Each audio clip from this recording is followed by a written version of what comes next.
Parents can't help. If you're teaching a kid Chinese, they go home and their parents speak English and Spanish, they can't help them.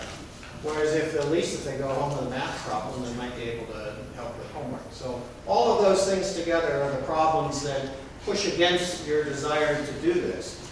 It doesn't mean that any of them can't be solved. It just means that as you analyze what's in front of the students and what's stopping them, that's probably most of it. This class was a Chinese conversation class. Everybody who went on our trip studied Chinese. So everybody who we brought could actually carry on a conversation in Chinese. And the two Chinese kids in the back were from the high school, and they were setting up a lesson where they had to go shop. And those kids were the vendors, and they had to try and get a good deal with using their Chinese home. So why do we continue to push? The world's changing fast. The USA needs to be competitive. The United States government has set a strategic goal that they want schools to teach Chinese, Arabic, and Russian. They've backed it with money. They have grant money to develop these three languages. So, obviously, if this school district reacts and starts picking this up, I'd love to also teach Arabic. I don't know where I'd find anybody to do it. It's easier for me to pick up Chinese, and then it becomes an issue. What if I've been teaching German, and I've got a teacher who's been teaching for 18 years. She's been teaching German. She's a good German teacher. What am I going to do? Say, well, I'm bringing in Chinese, you're out of town. Well, it becomes an issue. So as we try to switch over and focus on these things, it's not an instantaneous thing. But lastly, we really can't think of the 20th century if we're going to think about how things are going to work in the 21st century. And our kids already are adjusting, in some cases, faster than the teachers. So that's really where our thinking has to be. But you're not going to do any of that until you can get your classroom under control. So that's why I want to do a little transition here. So you want to be a Chinese teacher, or you are a Chinese teacher. There's 3 questions that you're going to have to answer. Can I teach successfully in the public schools?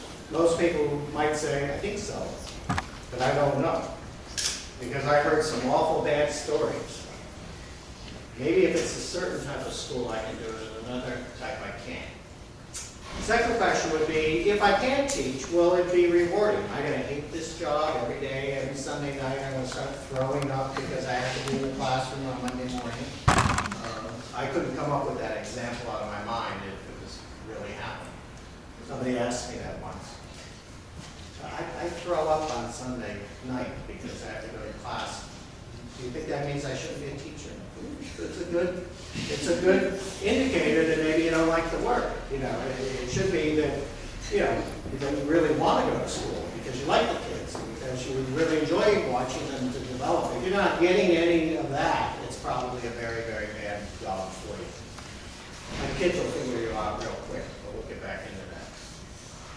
And if you want to try, how do you go about making it happen? And that's really the focus of this section of my presentation, is how do you make it happen? If you want to be a K-12 teacher in America, how do you make it go?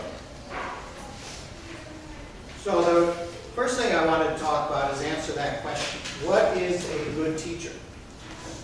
You say, what's the answer? Tell me what the answer is. Well, it depends on who you are. The students will answer it one way. The parents are going to answer it in another way. And people like myself, school administrators, we might answer it a third way. So I just want to go over each one of these perspectives. Because before you become a good teacher, you're probably going to have to satisfy all 3 of us. So what do the students say?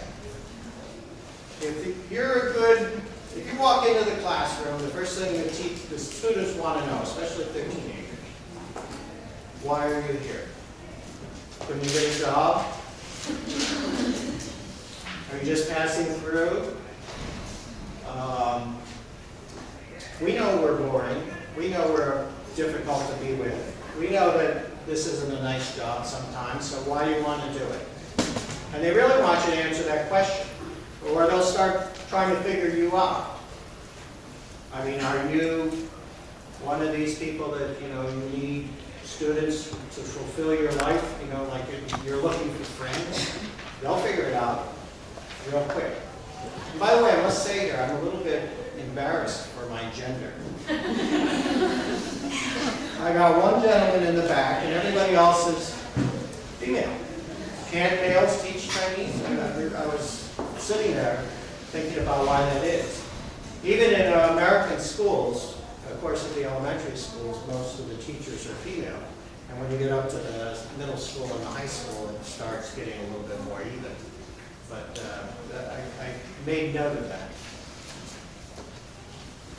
Second question the students want to know is, do you know what you're teaching?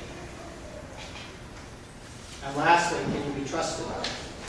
So let's just look at the compendium of students. When you walk into a first grade classroom, you're the teacher, you're everything to those kids. Anything you say, they'll believe. Okay? You're everybody.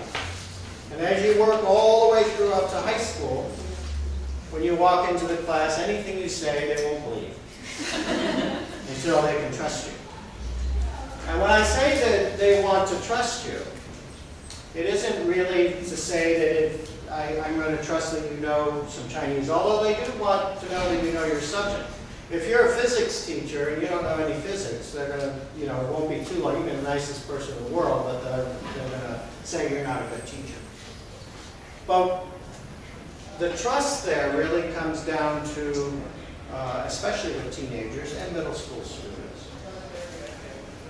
If you want to get them to learn, they're going to have to show you, they're going to have to trust that you could be relied upon to be given what they don't know, and you're not going to make fun of them, or you're not going to make them look bad, or, you know, I can tell you what I don't know and you won't think a big deal out of it. So the trust issue becomes critical. You can't start teaching until the kids trust you. I'll tell you that right off the bat. You can start giving instruction, you can start talking, you can have them start writing things, but they're probably not going to care about your subject and try hard enough to really learn until they trust you. Because many times, they'll give up on themselves sooner than they'll give up on somebody that they like. So one of the reasons that good teachers are trusted, because eventually the kids are doing it for you. They're not doing it for them. But that's okay, because you're pulling them for that reason, because it's good for them. Not that you needed something from it. And then lastly, are you going to be relied upon?